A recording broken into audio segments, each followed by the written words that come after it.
사랑의 아버지 하나님, 이 시간에 성령 하나님 임재해 주심으로 우리의 심령의 모든 어두운 것들이 떠나가게 하여 주옵소서. 예수 이름으로 선포하노니 우리의 마음을 어지럽게 하고 낙심케 하고 절망케 하는 더러운 영들아 다 떠나갈지어다. 성령 하나님 심령 가운데 임해 주심으로 우리의 삶이 살아나게 하시고 육신이 살아나게 하시고 모든 능력이 나타나게 살아나서 나타나 주기를 간절히 기도드립니다. 아버지 하나님, 주님이면 다 하실 수 있습니다. 이 밤에 나타나 주시고 이 밤에 우리의 심령 가운데 은혜를 허락하여 주옵소서. 예수님의 이름으로 기도드립니다. 아멘. 우리 오늘 에스겔 37장 1절부터 10절까지 한 절씩 같이 교도하겠습니다. 37장입니다.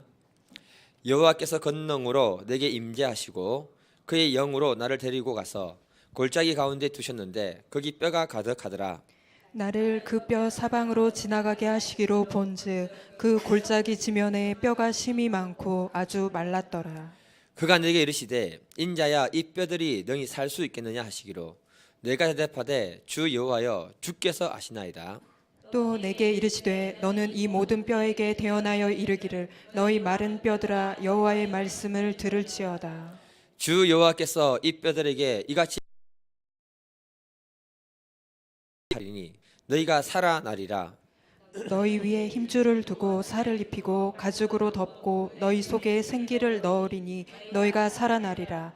또 내가 여호와인 줄 너희가 알리라 하셨다 하라. 이에 내가 명령을 따라 대언하니 대언할 때에 소리가 나고 움직이며 이 뼈 저 뼈가 들어맞아 뼈들이 서로 연결되더라.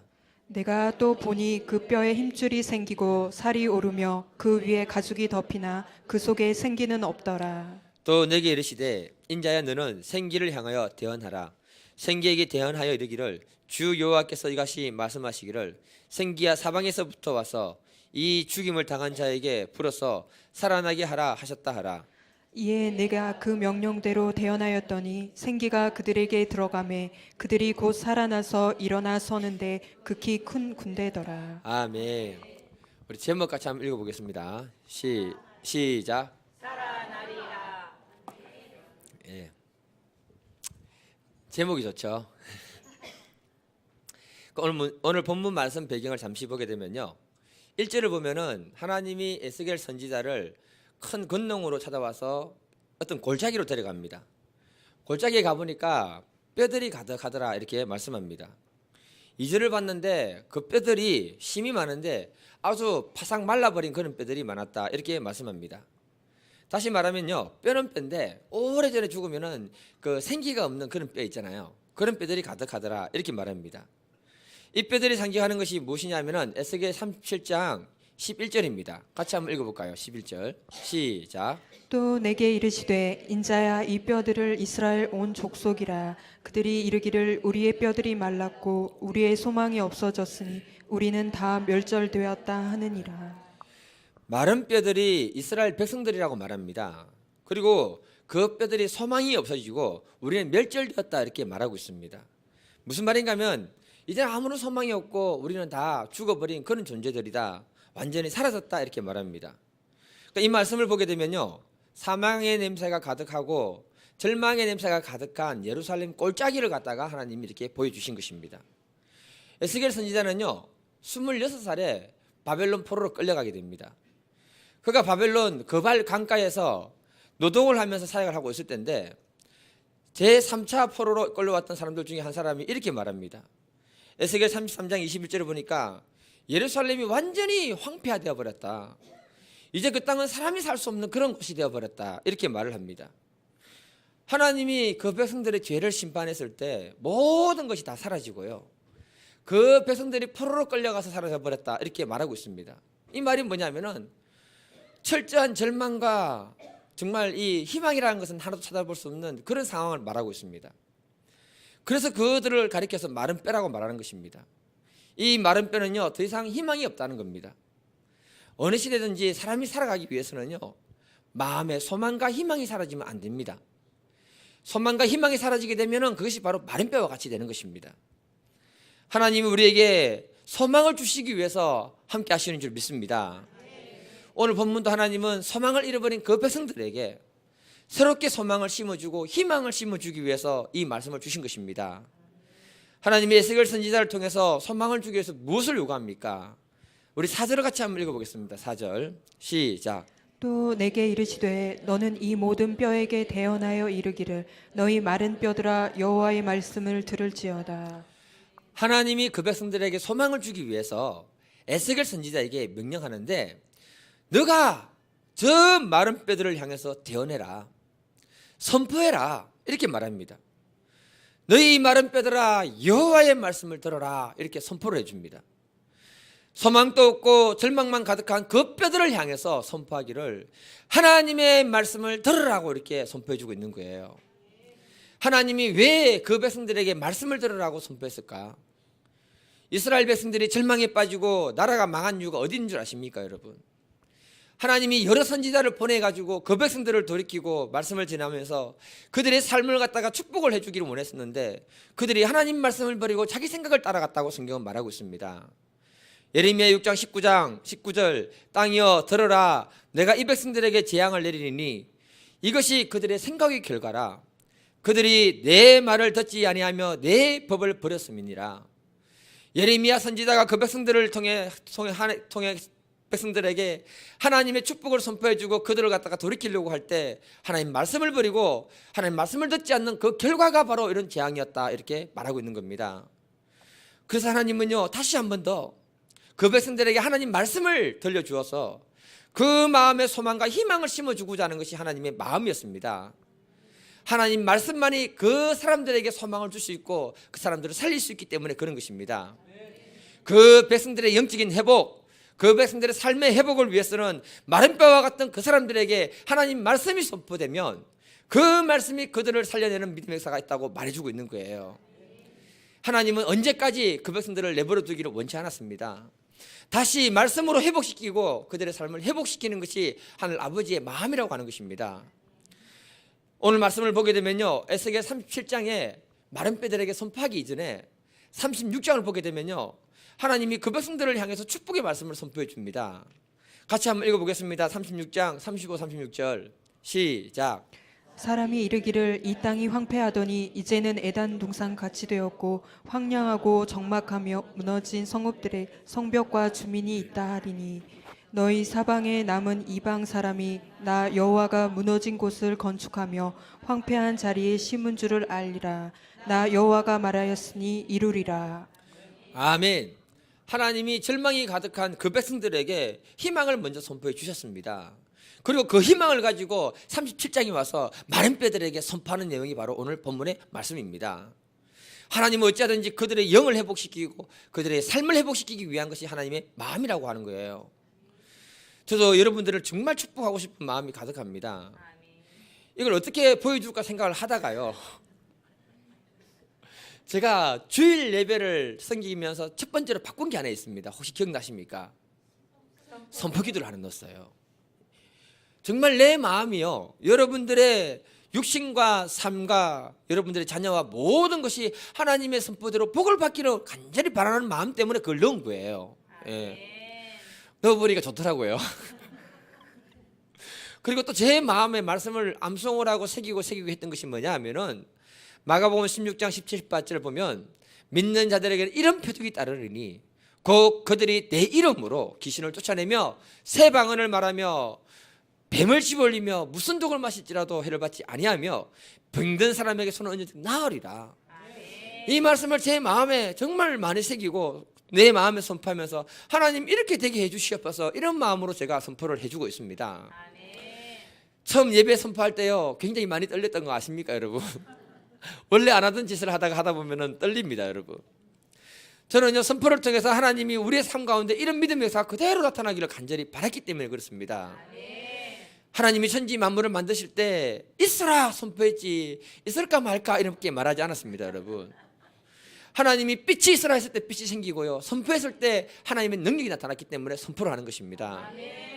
제가 그렇게 열심히 선포하는데도 아무런 치유도 없는 것 같고 변화가 없는 것 같아서 회의감도 들고요 불신감도 들어왔었습니다. 그래도 제가 선포를 했습니다. 그런데 너무 감사한 게 뭐냐면은 이번에 한가득반 수료를 하신 분들과 식사하면서 한 분이 간증을 했어요. 나에게 용기를 주시는 거예요. 이분이 허리가 많이 아팠대요. 그래서 집에만 가면은 부인에게 자꾸 허리 만져달라, 주물러 달라, 어떻게 해달라 요구 사항이 많았다고 합니다. 그런데 어느 날 갑자기 보니까 허리 아프다는 사실을 잊어버린 거예요. 안 아프면 생각이 안 납니다, 여러분. 그리고 부인한테 만져달라 말도 안 하는 거예요. 그러다 가만히 보니까 내가 허리가 아팠었는데 왜 안 아프지? 이래 된 거예요. 가만히 생각해 보니까 그분은 주일날만 오시거든요.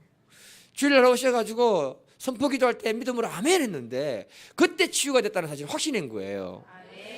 그리고는 저한테 그 말을 해줄 때 얼마나 감사가 되는지. 아니 저는 내가 능력이 있다는 이 말도 아니고요. 나는 믿음으로 선포해주고 우리 성도님들이 믿음으로 아멘 했을 때 이런 역사가 나타나서 하나님이 하셨다는 것을 저는 보고 싶어요. 근데 할 때마다 아무런 반응이 없으니까 힘들었는데 이런 간증을 하나 해주시니까 힘이 생기는 거예요. 그래서 믿음으로 선포하자. 하나님이 에스겔 선지자에게 마른 뼈에게 선포하라고 했습니다. 선포에는 하나님이 그 백성을 회복시키고 싶은 마음이 있었기 때문에 그렇게 하신 것입니다. 하나님이 그 백성을 회복시킬 뿐만 아니라 하나님의 사랑을 보여주기 위해서 선포하라고 하신 것입니다. 우리의 삶에 하나님이 회복의 역사를 일으켜 주실 줄 저는 믿습니다. 4절을 보면요 이렇게 선포합니다. 너희 마른 뼈들아 여호와의 말씀을 들을지어다. 마른 뼈는 소망이 없고 희망이 없고 절망만 가득한 사람을 말합니다. 이들에게 하나님 말씀을 들으라고 선포합니다, 여러분. 왜냐하면 우리가 하나님 말씀을 들을 때 내 영이 살게 되고요. 하나님이 소망 없는 사람에게 소망을 주고 마음에 어둠이 있는 사람은 어둠을 물리쳐 주시고 절망 가운데 희망을 주시기 때문에 그렇게 하시는 겁니다. 여러분 우리가 하나님 말씀을 들으라고 했을 때 들을 청이 무슨 글자인가를 한자로 보니까요. 띄워주세요. 잘 띄네요. 예. 저 옆에 보면 귀자가 있습니다. 귀자 있죠 이쪽에. 그걸 보게 되면은 귀를 쫑긋 들어서 잘 들으라. 예.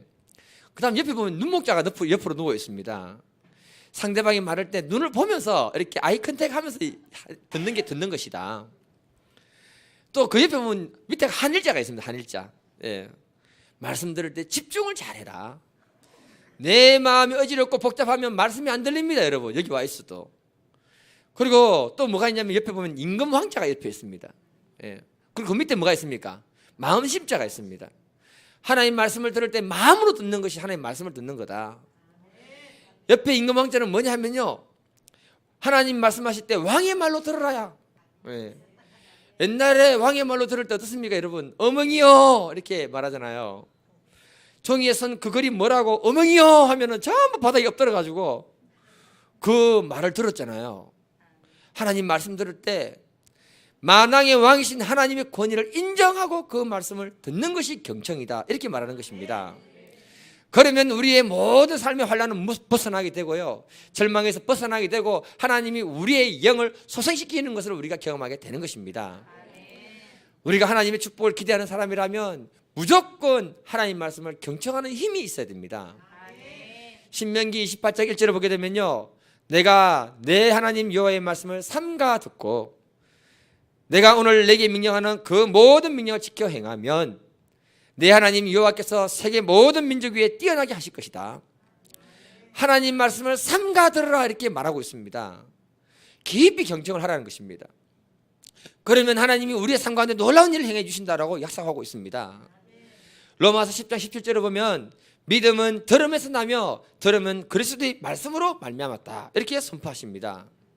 우리가 하나님 말씀을 들을 때 우리 영이 살고 우리의 삶 가운데 모든 것이 풀어지고 살아나는 역사가 있게 될 줄 믿습니다. 하나님이 보낸 사람이라는 책을 내신 이민교 선교사님이 있습니다. 이분이 어떤 분인가 하면요, 과거에 우즈베키스탄하고 카자흐스탄 여기 가서 농아인들을 상대로 해서 축구 선교를 하신 분입니다. 현재는 북한에 가서요 농아인들 축구 선교를 이렇게 하고 있다고 합니다. 가능한지 모르겠는데요. 근데 이분이 원래 어떤 분인가 하면은 그 간증에서 보면 전북 남원의 원불교 집에서 태어난 사람이라고 합니다. 원불교. 누나도 원불교에 심취해 있는 정녀이고 자신도 원불교 큰 스님이 되기 위해서 원광대학교를 이렇게 입학한 것입니다. 그리고 나병 환자들에게 불쌍하잖아요. 그들에게 원불교를 포교하기 위해서 설옥도를 7년 동안 가서 봉사하고 이랬던 그런 사람이라고 합니다. 소록도는 원래 기독교인들이 다 있는 거 알죠? 그곳에 가서 포교를 하는 거예요. 정말 불심이 특심한 사람인데 그는 자기 몸을 부처에게 산제물로 바치고자, 사도 바울이 우리 몸을 주님께 산제물로 바치려고 했는데 부처에게 산제물로 바치고자 도르코 면도날 있잖아요. 그 면도날로 자기 몸에 불자를 새기는 거예요. 불자를, 피를 흘리면서. 예. 또 향불이잖아요. 향불로 이제 몸을 이렇게 찢으면서 불자를 이렇게 새기는 거예요. 이렇게. 이 정도 믿으면 돼야 됩니다. 그러던 이분이 소록도에서 목탁을 치면서 연보를 하고 있는데 입에서 금강경이 나와야 되는데 찬송가가 나와버린 거예요. 찬송가 606장에 보게 되면 며칠 후 요단강 건너가 만나리. 소록도에 계신 분들은 다 천국 가는 게 소망 아닙니까? 이 찬송을 계속 부르는데 찬송이 듣다 보니까 자기에게 세뇌가 돼버린 거예요. 자기가 연불하는 중에 연불 중에 찬송이 나와버린 거예요. 그리고는 자기도 모르게 찬송이 은혜를 받아서 울면서 방 안으로 기도를 하고 있는 거예요. 어깨너머로 하나님 말씀 들었고